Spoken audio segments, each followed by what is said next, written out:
What's going on, guys? Obviously, we got a lot to talk about as the San Francisco 49ers just lost the Super Bowl.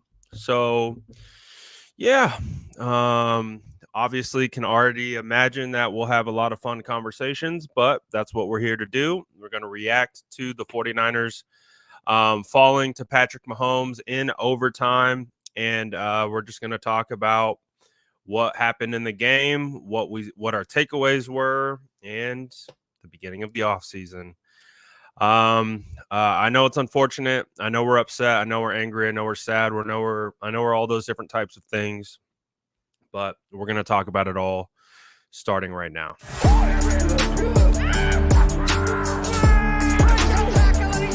Smash that like button if you haven't already. Love to see it.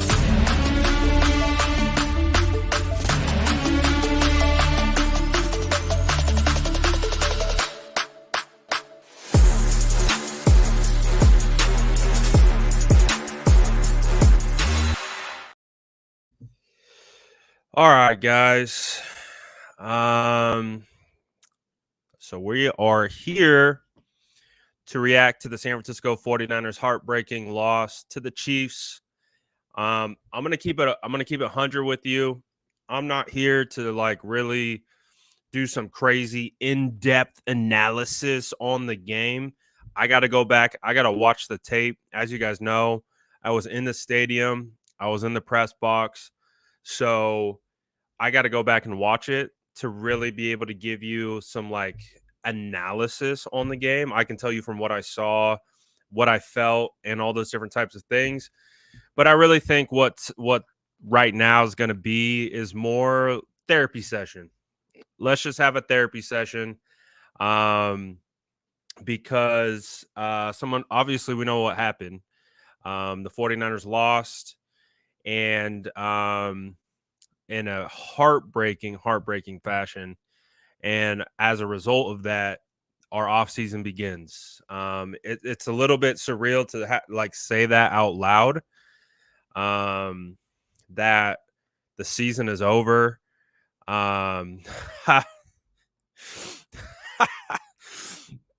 you for making me laugh, Chris. Chris said, "I wish I didn't like sports." I feel you a little bit on that one. I would imagine there's multitude of different emotions from this: anger, sadness.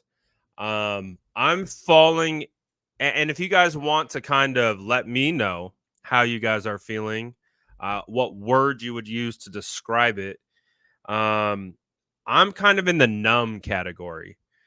I think we talked a lot about this in the lead up to this game. I've mentioned it multiple times. You know, as a 49er fan born in 1989, I don't know what success feels like. And when I say success, I'm saying a Super Bowl win. I don't know what that is. All I know is heartbreaking defeat. So now this will be the third Super Bowl that I have witnessed and have been completely heartbroken from. So I think because of that, I think because of that being my life as a Niner fan, I'm not necessarily angry. I would, of course, love to have a different outcome. I don't love a bunch of different aspects of that game. But regardless of that, the San Francisco 49ers still had uh, a big opportunity to win this game and be Super Bowl champions. Like against Patrick Mahomes, Kansas City Chiefs, Travis Kelce, Andy Reid, a really good defense. They had a chance.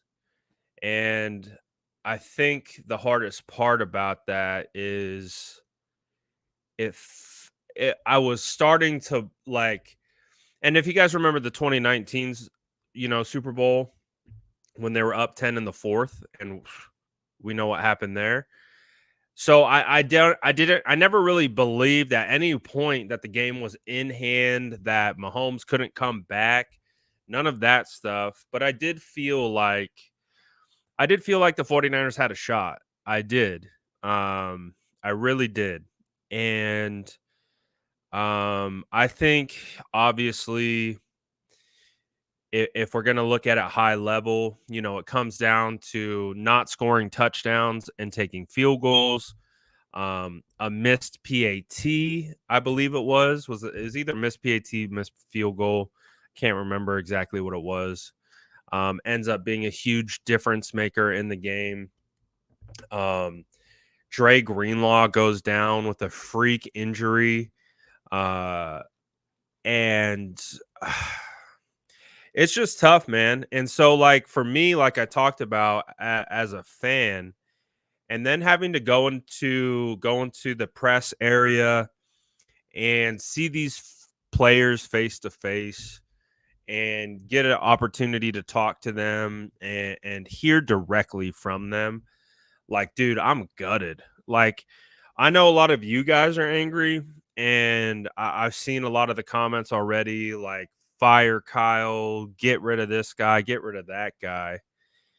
But man, after like going and standing face to face with George Kittle, Fred Warner, Nick Bosa, Brock Purdy, Eric Armstead, and just seeing how hurt they are by this loss, like it's really hard for me to be mad at anyone right now. Like it just like I understand people deal with these types of things in a bunch of different ways.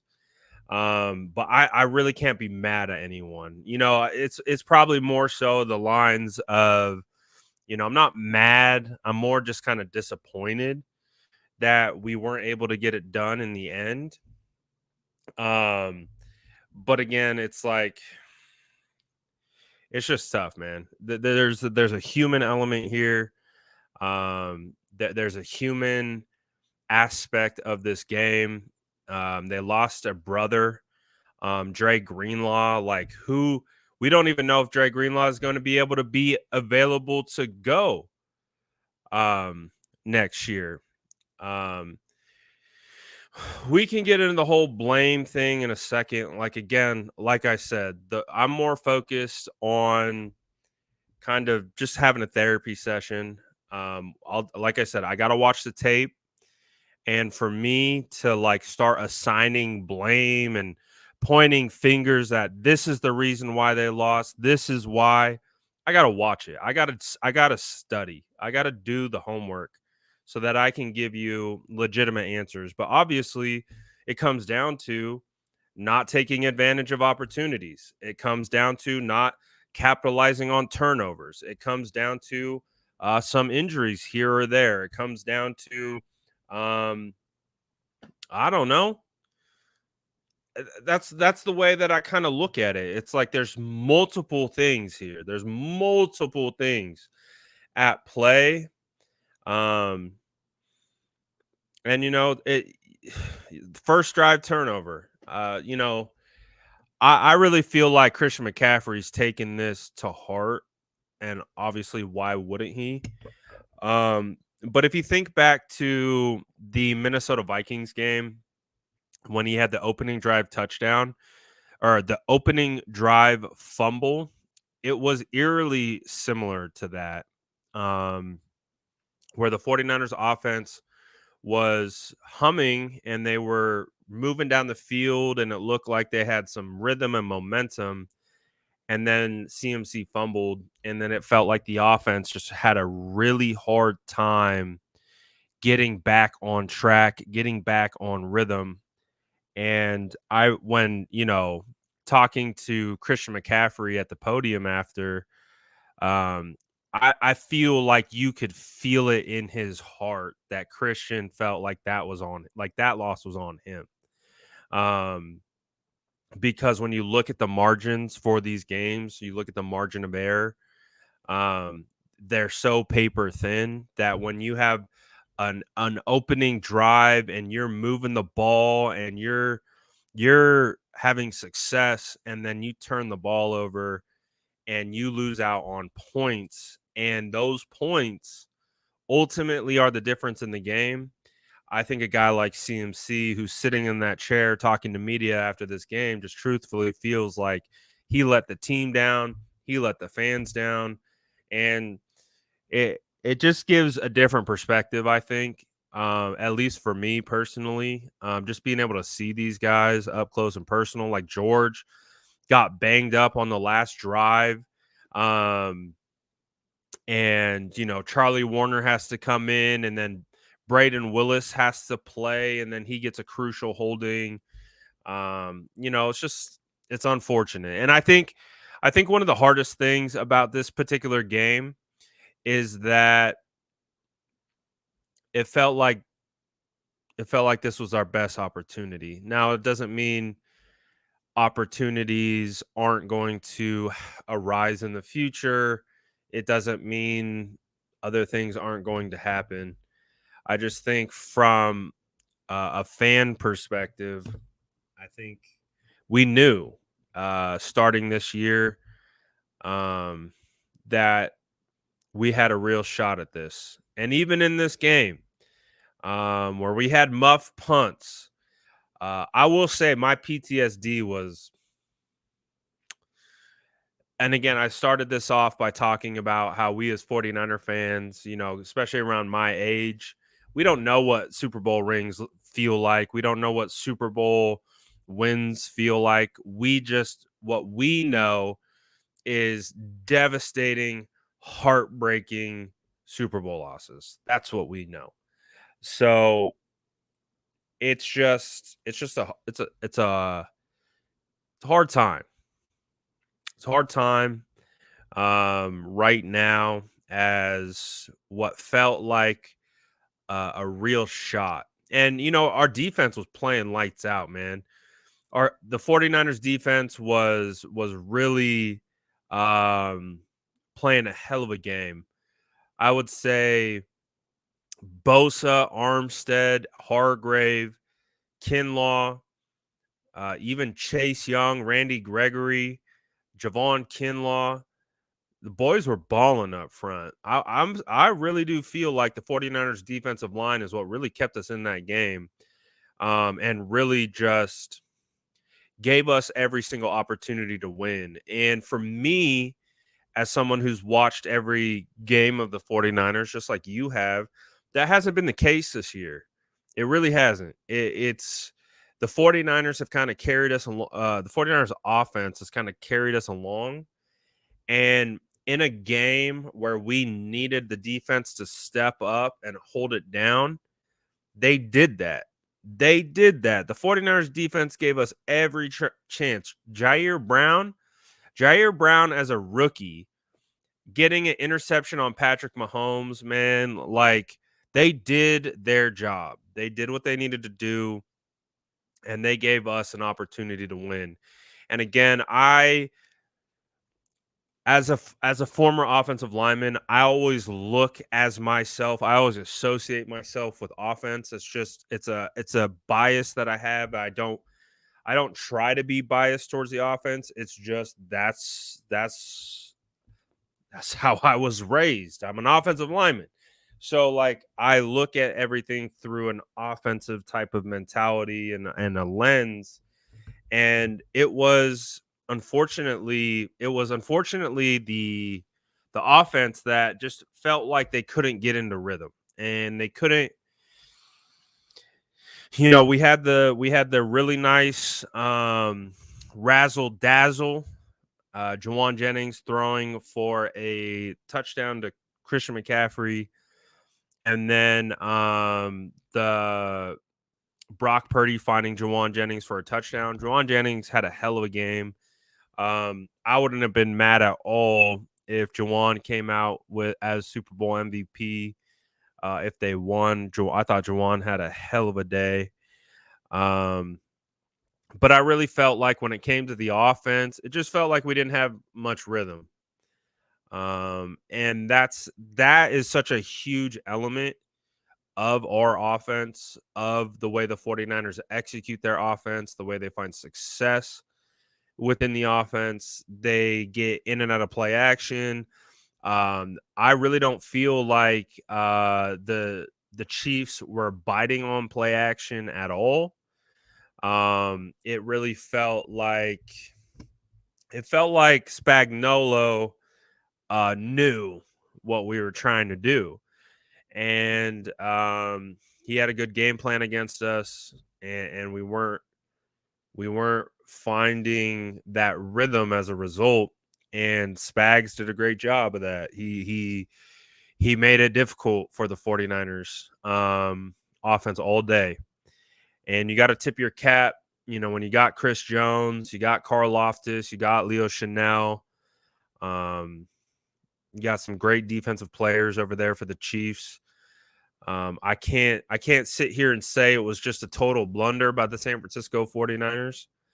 You have to give credit to the guys on the other side as well, because they played a hell of a game. And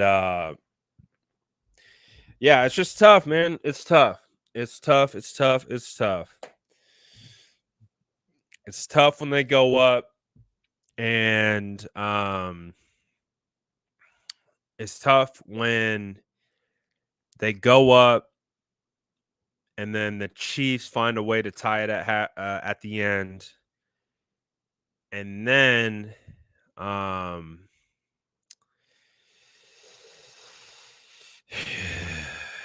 getting the field goal at the end of the first overtime quarter, and then just watching the Patrick Mahomes led offense just kind of just go down the field. It's a tough one. It's a tough one. Let's see. I got a couple super chats on YouTube. Boxing fan says Kyle choked again, outcoached by Andy again. Plenty of chances to win. The D showed up playing hero ball in the third quarter instead of running it hurt us. Like I said, it's hard for me to give true football analysis without totally understanding the alignments that Spags was throwing at us. I'm gonna have to watch the tape and really have a better understanding of why maybe the 49ers were getting away from the run game, why they were doing what they were doing. And typically I find better answers when I watch the tape. But yeah, I mean, I could feel that. I could feel that. I think we felt that the last couple weeks, felt like, whether I'm in the stands with fans, I'm in the press box with, media, the common talking point around me is Kyle needs to run the football. All those different types of things. My guy says, bro, watch the highlights. It takes 20 minutes. I'm not sure if you're familiar with actually breaking down real game film and game tape, but you don't watch highlights. That's not how it works. If you want to understand football at its core and truly understand the context and the ins and the outs and why certain things happen, you don't watch highlights. That's not what you do. That's what casuals do. Casuals, and that not to say that that's a bad thing. I do not expect 99% of the people who are tuned in right now to flip on the all 22 and spend 3 hours studying the offense. I don't expect you to do that, but that's what I do. I don't turn on highlights and just watch the good plays. No, you have to watch all the plays, and you have to be able to watch them in succession, and you have to be able to understand why certain things happen. Watching highlights will do nothing other than entertain you, which is perfectly fine. But if you're trying to actually learn something, I would not suggest doing that. But that's why I want to watch. I don't have like I was at the game. I watched it up with my own eyes, but I have to like I got to see what the defense is doing. I got to see what we're doing. I got to see what's being missed. What's there's a lot that goes into football. Um, I know we're mad, but we have to be rational. We stalled at times, but we had a winning effort. That's fair. Sometimes to beat teams like the Chiefs or the 2000 Pats, teams need luck like the Giants. Yeah, yeah. I mean, luck's always going to be a part of it. The ball bouncing your way is always going to be a part of it, for sure. But I don't think the 49ers needed luck. I think they had the recipe. I mean, they had some bad luck. They had some bad luck. Dre Greenlaw getting hurt. Sounds like Kittle got hurt. Sounds like he got a shoulder injury. He called it an upper body injury, but as you guys know, he's dealt with a shoulder almost his whole career. Um, so I don't know. He didn't get into specifics, but he was definitely going through it. But the thing with the whole luck concept is I think the 49ers had what it took to get the win. Yeah, it was I think if they had no luck at all, they probably would have won. But they had some bad luck, if anything. Um, but that's not an excuse. Oren Burks came in and played phenomenal. I was extremely impressed with how well Oren Burks played. I thought he filled in and played extremely well. So yeah, I don't know. Zero Sama, and that was Vishal with the super chat. Thank you. Zero Sama says, "Thank you, bro, for the therapy session. I have accepted the loss with a sigh of relief. We will bounce back, gang. Forever faithful." I think we'll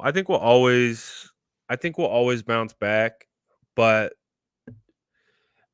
we would be lying if we said this didn't hurt, if we weren't disappointed, um, if we weren't feeling actual like human emotions from this game because it was there for us. It was there for us. It was there for us. And I think that's the hardest part.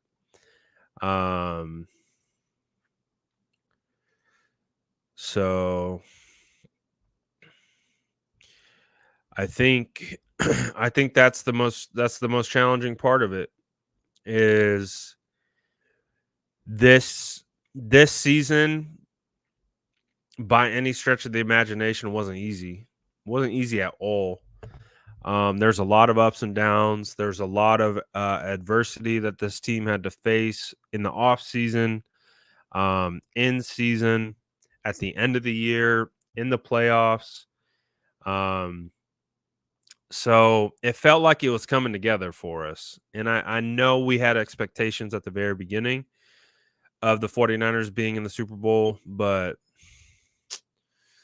it's tough, man. It's really tough. It's really tough to feel like you got so close and then just fall short. Matthew on YouTube says, "Do you believe that the Niners can bounce back?" I do.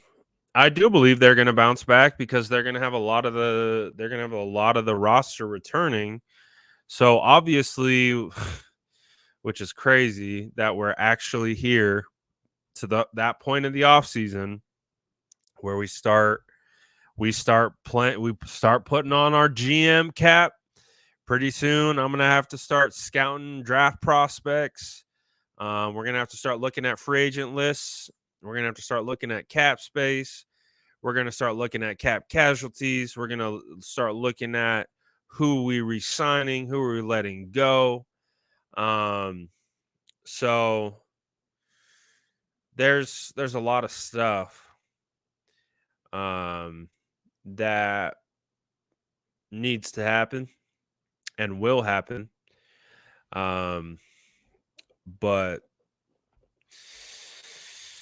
yeah. Yeah. It's for me for me it's tough to just lose a game and then start immediately building a roster for next year. We'll have plenty of shows about that. We'll have plenty of shows talking about free agency, draft, this, that. How do we improve? How do we get back? It's just tough because we're all 49er fans that just want to get back. We just want to get back, you know? We just want we're like, "All right, how do we make this pain go away?" All right, we go back to the Super Bowl. We go back and win.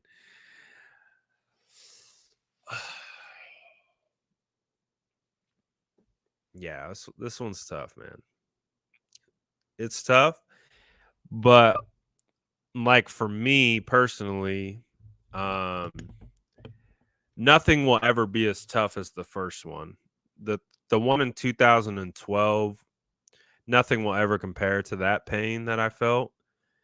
Um, and I think since then it's just kind of been numbing, just kind of numbing it. Like I'm just kind of numb that we're here, that we're not celebrating, that we're not talking parade, we're not talking that stuff. I think that's the painful part of it is that like our brains are instantly like, all right, how do we get back here? How do we what moves do we make? How do we get back? And uh that will be the goal. That's what we'll talk about a lot this off season. Um we're not looking like the Cowboys. How can we be see this is like the thing, like the self shaming. How can you say we're looking like the Cowboys? When was the last time that the Cowboys played in the Super Bowl? At least we're getting there. At least we're actually like every Super Bowl we've lost in the last 3 appearances, we've had an opportunity to win all of them. Now I get it, we haven't done it, but there's levels to this, all right? There's levels to this. We aren't the Cowboys. So don't you put that evil on me, Ricky Bobby. Have my guy said he lost 30K.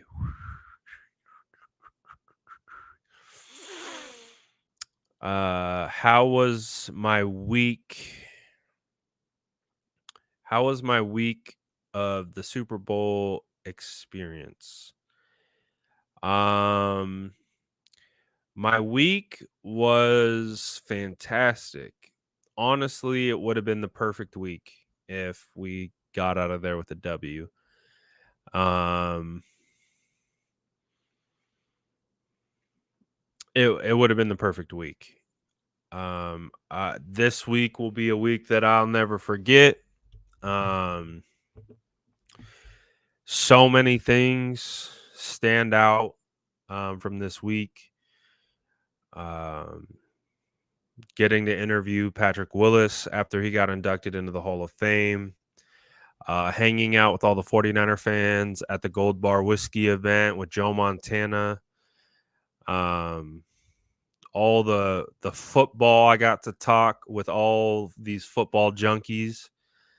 It was a great week. It was a great week, and it would have been a perfect week if we came away with the W. But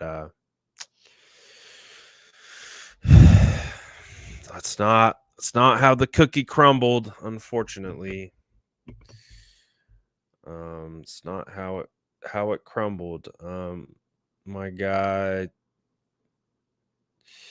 I saw your comment. My guy Kurtzer said, no matter what, your content, your growing fans are still winning. Excited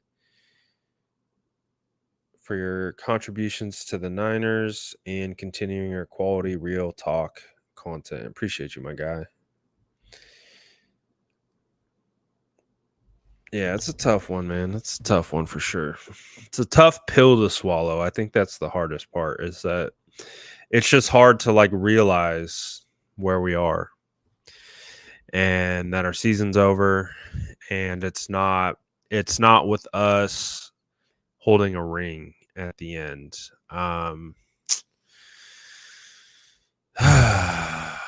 Felt like this was it. Felt like our defense. I truly felt that the defense was going to be the key to whether we won or lost. Um, I really did, and the fact that they played as well as they did, um, and we still lost. I think that's the stinger right there. Um, I thought we had also you know I thought we shook the ghost of Kyle Williams, but apparently not. Apparently not.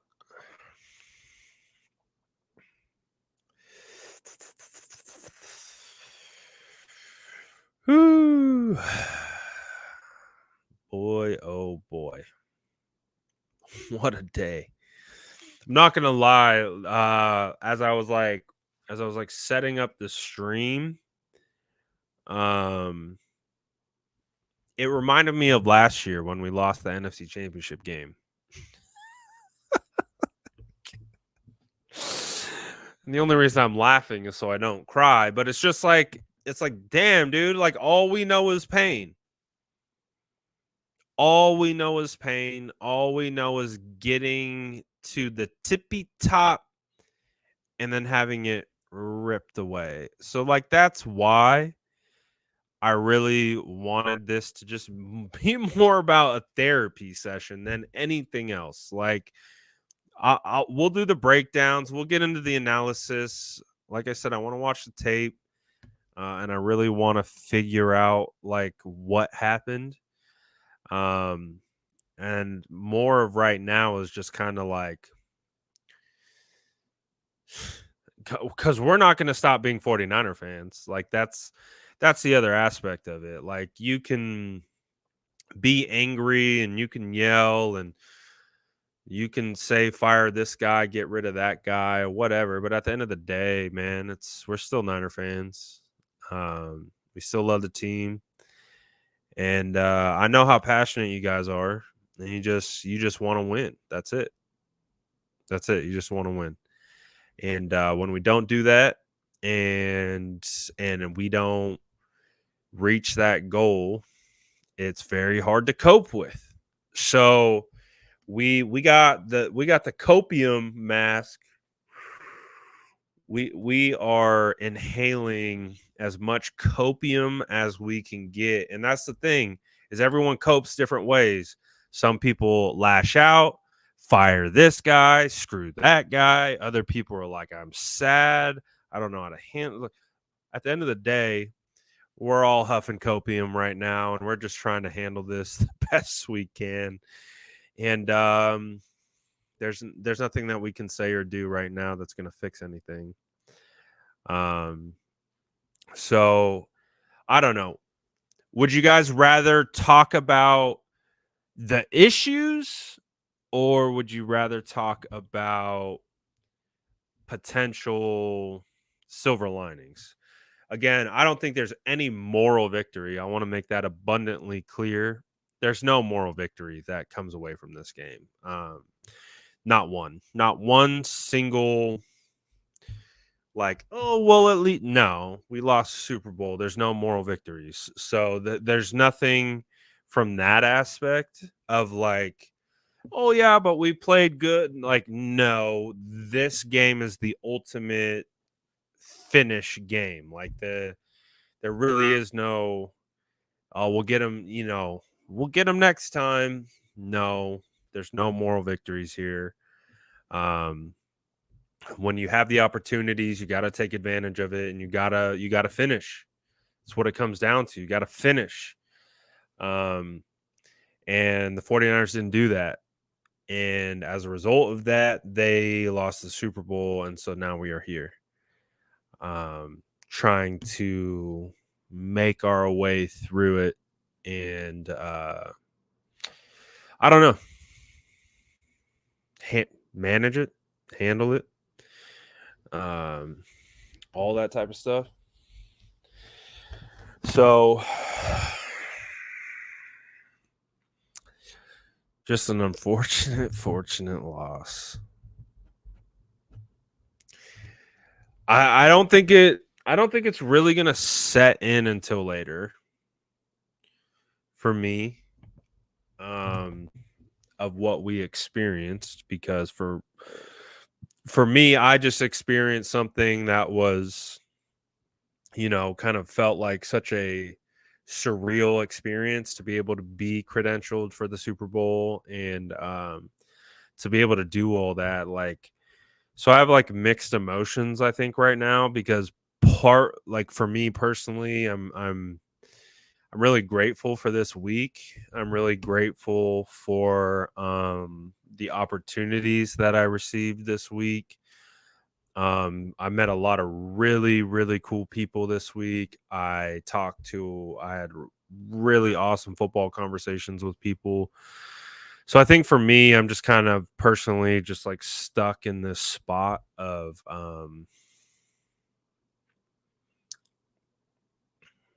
being disappointed while also trying to have gratitude for being here in the first place. Um, yeah, it's a tough spot to be in. But again, for all of us in here, um, and like what we're dealing with and going through, is we're all in the same boat. We all don't have that sixth ring. We all don't have those bragging rights. I'm sure you've seen it by now. I the amount of trolls that have come after us hasn't bothered me one bit. But it's kind of funny to like sit back and see the amount of people that were low key just waiting on our downfall and then just pounced. And it's just like, I'm not even mad at it. I'm like really not even mad at it, because we have our fun too. When the Cowboys lose or whatever, like we have our fun, so whatever. Um, but yes, there's a lot of people really happy um about that. My son was crying bad. Yeah, unfortunately, that feels like a rite of passage. I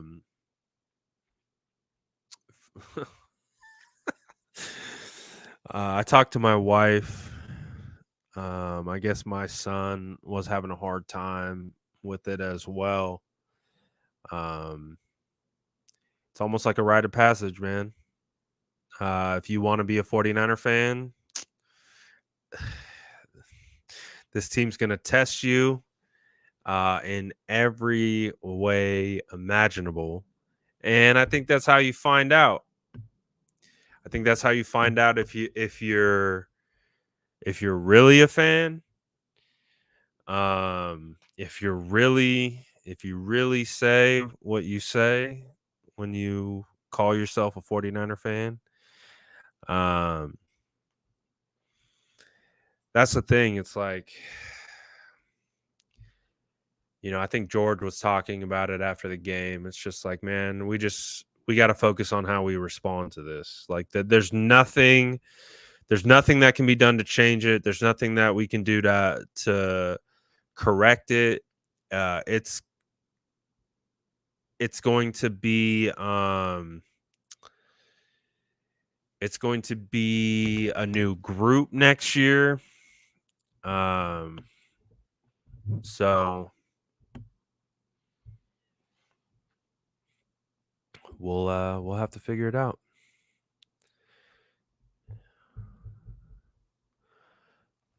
So it seems like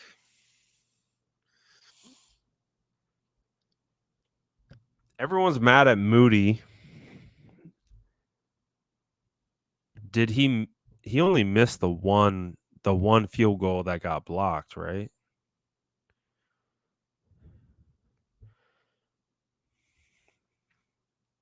Are people really saying it's Moody's fault? Now, I would imagine that the kick was a little low, but I don't know. He made what did he make? A 55-yarder, and then he made another one.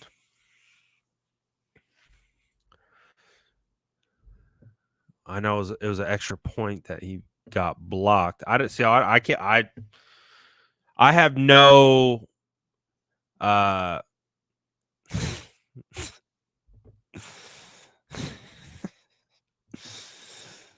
you're tripping, dog. I saw that. Yes, the 1 point would have made the difference, but I don't have a reference point if it was a low kick. I don't have a reference point if he pulled it.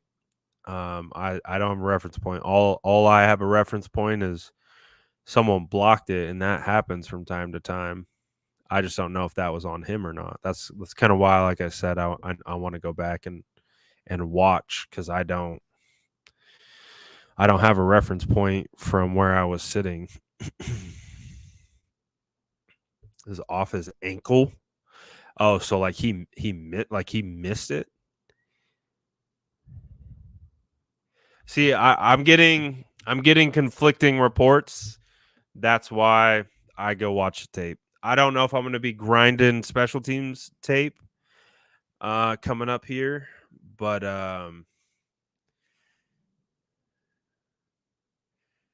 yeah, I'll figure it out.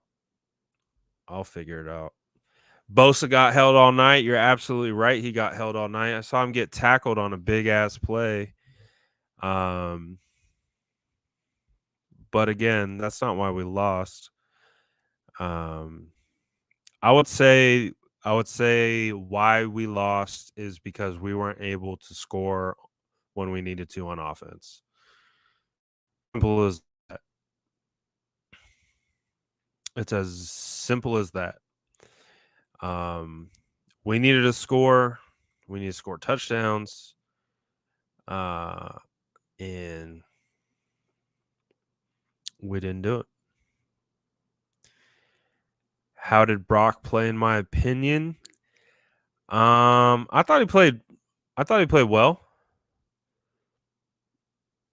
He wasn't perfect. From what I saw on the miss to Debo in the end zone, it looked like from my perspective, again, got to go back and watch, but it looked like from my perspective, Burford got beat. Burford held up initially well, and then the guy beat him to the outside on an outside kind of leverage rush, and then Purdy had to the way he wasn't able to step and drive, he had to kind of fade away to avoid the sack, and the ball kind of sailed on him. But again, I have to watch. But other than that, I thought Purdy played all right. There wasn't anything that um was like a negative that really stood out. But I would say more so just the ability to get into rhythm. That's what stood out the most. Um, I thought Brock was doing a good job kind of escaping pressure, and getting the ball out and all those different types of things.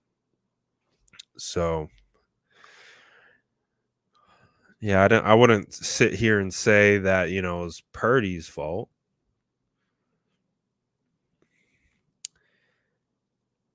There were so many different things, right? It was the fumble, it was the missed punt, there's two fumbles, the punt fumble, the CMC fumble.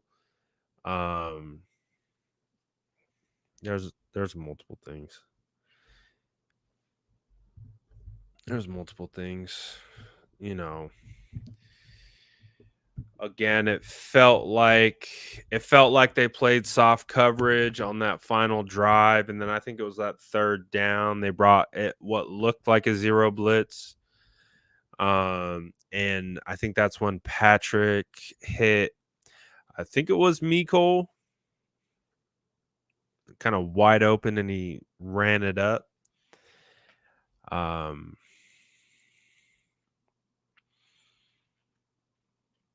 yeah, it wasn't one thing.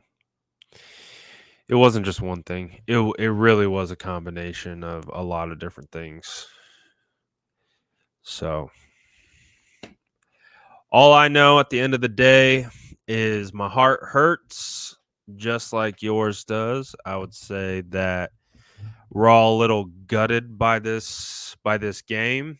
I think we're gutted by the outcome. We're gutted by the injury to Greenlaw, because that will actually have an impact on next year. There's a good chance that he won't even be ready at the start of training camp or the regular season. So there's a lot of reasons why to be upset and feel like, what the hell, man. Um, this was our year, right? This is our year, and just didn't happen. Just didn't happen. So, like I said, we'll get back to the drawing board. Uh, one of my favorite things to do with this channel and IG and all that is playing general manager in the off season. So we'll do our draft, we'll do our scouting on prospects. We'll do free agency stuff, who to bring back, who to let go, potential trades. I hate that we're here though. Like, I love that type of conversation, but I don't love that type of conversation after a loss in the Super Bowl. So, yep, definitely hurts. Definitely hurts. Why would I say the game is rigged? Why would I say the game is rigged? That to me is the ultimate cop out. The game's not rigged. We didn't execute. We didn't do our job. The 49ers didn't do what they're supposed to do. It's not rigged. Like, yeah, missed calls are going to happen. Things are going to happen. Who who who made CMC fumble? Was that part of the script? Was McLeod fumbling? Was that on the script too? Like, that's the worst one, I would say. Like, we have a lot of different ways of coping, but the whole rig thing is the worst way to cope to me. Like, that's to me where I see the 40 whiner stuff, like, quit whining, bro. Like, we didn't go out and we didn't execute. 49ers take care of business. They play their brand, they play their style, they win this game. That's it. That's it. Regardless of the missed calls, regardless of whatever, blah, blah, blah. That's going to happen every single game. That's why you do not put the game in the hands of the refs and expect the refs to bail you out. That's a loser mentality. That's never anything that I will subscribe to. And that's why people call us the 40 whiners. Because if you're going to sit here and claim rigged, no, we didn't execute. We didn't play our brand of football. We didn't get it done.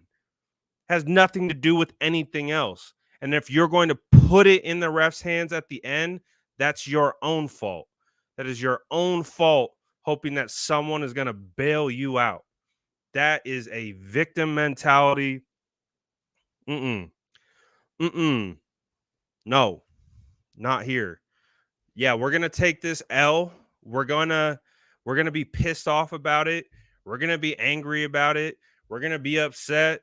We're gonna say it's this person's fault, it's that person's fault. But if you're gonna say it's rigged, that's the worst. That's the worst coping mechanism there is. Because there's missed plays on everything. There's missed this, there's missed that. It is what it is, man. Just play the game. Play your style of ball. You dominate on the field. It is what it is, man. Roberto says pain. All I feel is pain. Need more whiskey.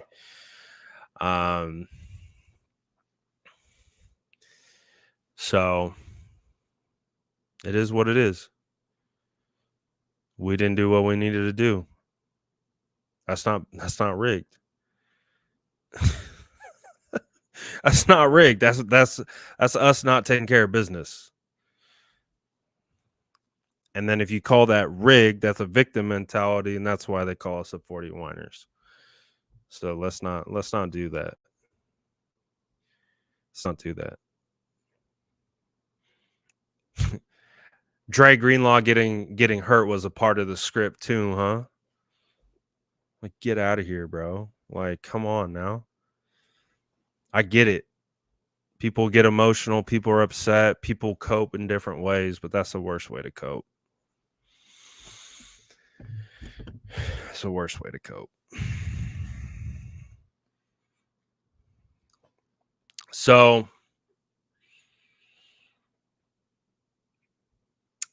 anyways, I mean I tweeted about it. I said that the only one who's really stopping the 49ers is the 49ers. That's how I feel. I felt like the 49ers were their own worst enemies today. And the messed up thing about that is I said that at the beginning of the year. I said before the season started, when we were talking about Super Bowl or bust, I said there's only two things that are stopping the 49ers. I remember, I almost feel like I can take myself back to this live that we were doing. There's only two things that are going to stop the 49ers: injuries and the 49ers. That's it. That is it. That's the only thing stopping the 49ers. And it's the only thing that stopped the 49ers the last 4 years. Either injuries or themselves. And that's part of the hard, that's part of the challenging nature of it. That's why these losses are difficult, is because if we played our game, if we played our style, if we played our brand of football, we're winning that game. Defense did what we needed them to do. Fred Warner didn't lose us that game. He didn't lose us that game at all. Defense was playing lights out. Wasn't the defense's fault. 49ers score touchdowns, they score points. We're winning that game. I'm not putting this on the defense. No, sir. You want to talk about that Minnesota loss earlier in the year? I would 100% put that on the defense. That was absolutely the defense's fault why we lost that game. Not this game. Did they play a part in it? Did they play a role in it? Of course, this is a team loss, just like it's a team win. But they are also the reason why we had a chance to win this.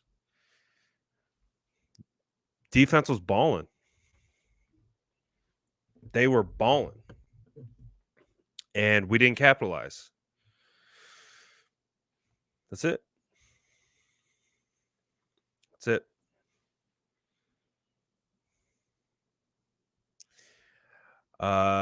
Corey says, I'm not saying they should, but do you think there's a chance Wilkes won't return next season? Shanahan and Wilkes seemed to low-key butt heads from time to time. Or maybe I saw it wrong. Yeah, I don't know.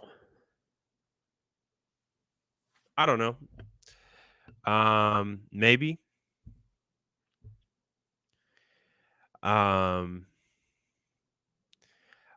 It wouldn't surprise me.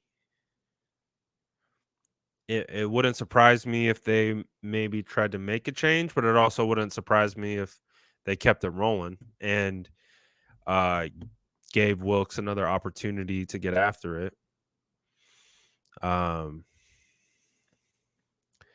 Would firing Kyle for Bill make sense? No. Not at all. So you want to go from I would assume the reason why you would want to fire Kyle is because you believe he's too rigid. You believe he doesn't call the game that you want him to call. And then your solution is to bring in a 95-year-old Bill Belichick. Again, Bill's a great coach, but I don't know.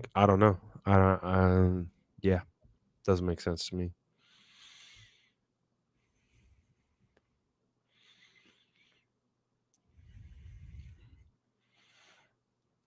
Again, I get it. People are upset at they're upset at Kyle. They're upset. I get it. I don't think that was Kyle's best game. I would say that definitely wasn't Kyle's best game. I didn't love it. I didn't love certain situations. I really didn't like the play call on that big time third down when they needed to convert and keep the clock rolling, and they didn't do that. I did not like that call. Yeah, I'm not going to sit here and say that I loved what Kyle did and that I thought he had a hell of a game. I don't think he did. I think I think the drive in I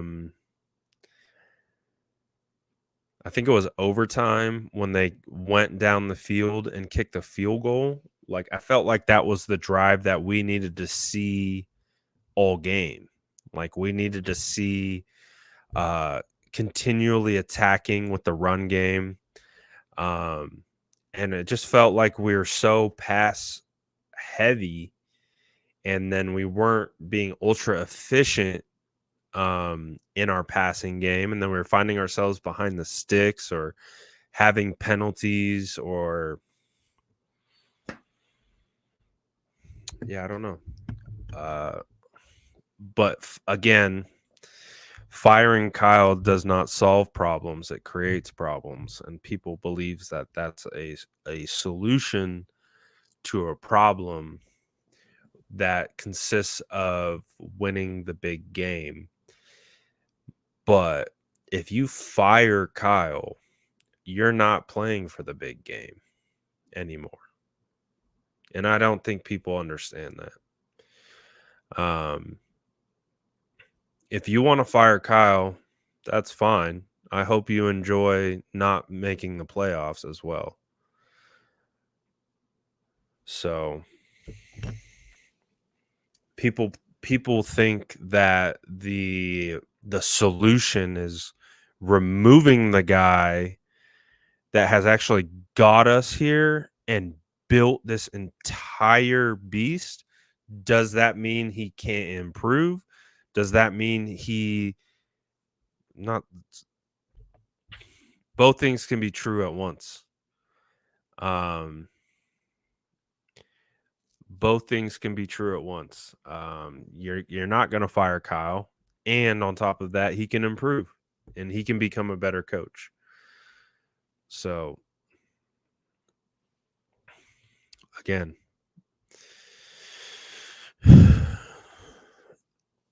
the rigged fire crowd, um, very sensationalized, very very. To me, it feels like lack of logic, feels like lack of understanding, lack of like you're just thinking emotionally. You're not actually thinking. Like if you're thinking, um, you wouldn't say that, but that also doesn't mean that Shanny can't get better. Shanny needs to get better at certain things. 100%. I think I'm feeling like a timid energy from Kyle when he calls games sometimes. Like he's almost like he's calling games not to mess up, but then he almost like reverse engineers it sometimes. Um I don't know. I feel like there's different games. Kyle comes out, he's on fire, everything's hitting. And then there are other times where it feels like he's almost like second guessing himself. Um, I know he's capable of doing it, just has to be more consistent at it. And at the end of the day, but I don't think firing him will ever be the answer. He's one of the reasons why we have an opportunity every single year to be in the Super Bowl. But again, at a certain point, we have to win the Super Bowl. So I understand the frustration that comes along with that, of course. You think Kyle needs an offensive quality coach? He has those. Um, I think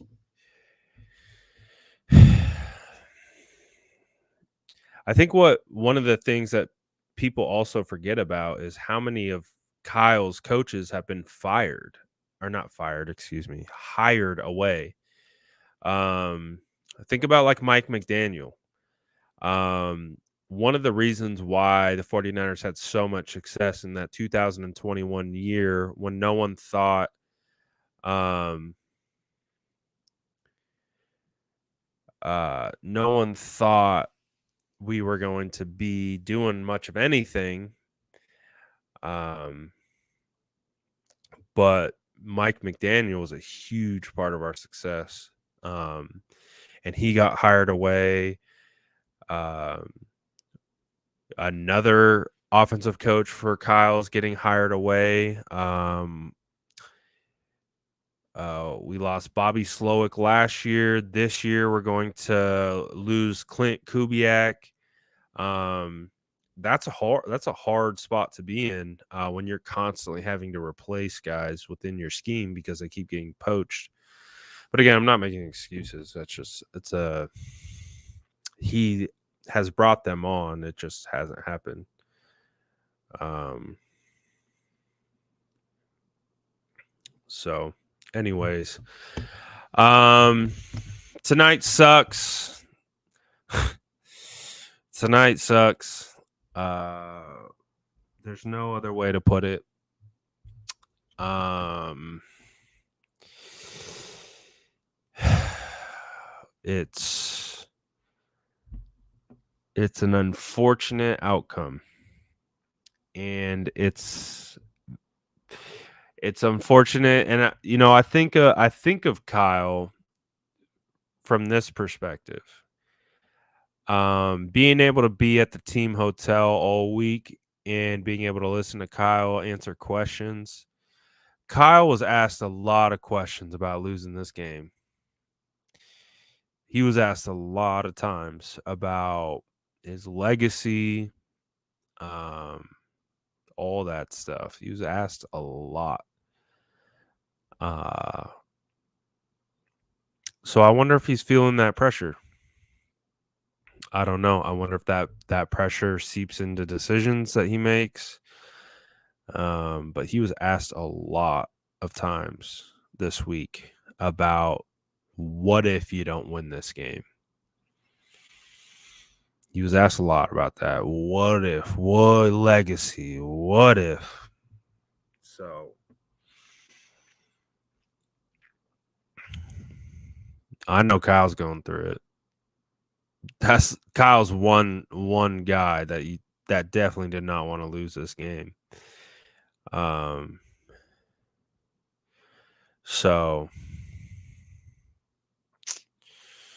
yeah, it's a tough one. It's a tough one. It's a tough one for everyone involved. Tough one for fans. Tough one for players. Tough one for staff. Doesn't matter what side of the staff you're on. Could be football ops. Could be marketing. Could be human resources. Doesn't matter, man. And anyone who vibes with the 49ers is having a hard time right now. So it's tough, man. It's tough. It was a great week, and just didn't end the way we wanted it. And believe it or not, guys, believe it or not, we got to start building for the next one, which is crazy. Crazy that we made it this far and we were so close, and we got to do it all over again.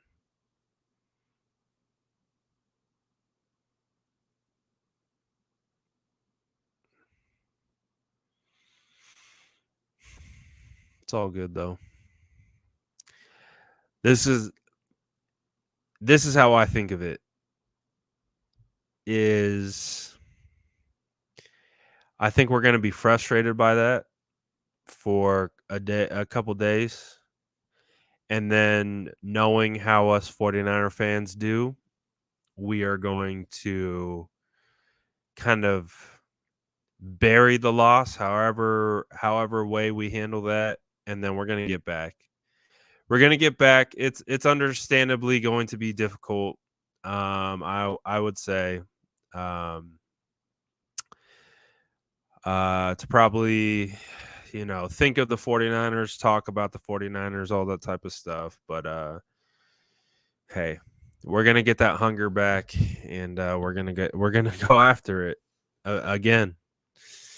We're going to go after it again. So to any of you guys who continue to support the channel, to continue to support the page through this time, I really, really appreciate you guys, and I want that to be known. Because I get it. A lot of people after a loss like this, they're done. They unfollow anything Niner related, and they're just kind of over it. So I do appreciate you guys who stick around, regardless of how hard this loss is. I do appreciate you guys sticking around, because I'm gonna still put out content for you guys. I know it's gonna kind of suck a little bit, but that's why I appreciate you guys. Continuing to support me and allow me to do what I do, and like on YouTube, for example, some people send super chats, but some people just like and watch my videos and comment, and that's just as good. So appreciate you guys. Appreciate everyone who's helped me along on this journey. This was a surreal week for me, a bucket list week for me. Obviously didn't end how we wanted it to end, which, like I said earlier, would have made it the perfect week. But at the end of the day, I'm just happy, that we can vibe together. So I appreciate you guys, man. For real, for real. I'm going to get out of here for now. I'm hungry. I have not eaten in a long time. The press box food was subpar. Very disappointed in the food. But I'm going to go try to get something to eat. So I appreciate you guys. I'm not posting nothing the rest of the night. We'll probably be light tomorrow. I got to travel tomorrow. Go back home for the first time in over a week. But we'll get over this and we'll get back to trying to get that elusive sixth ring, baby. Oh my goodness. Oh my goodness. I appreciate you all, man. Appreciate all the positivity. Appreciate all the support. It'll get better one day. Just know that just one day we're going to win that ring and it'll all be good. But until then, I appreciate you guys. I'm out of here for now. Peace.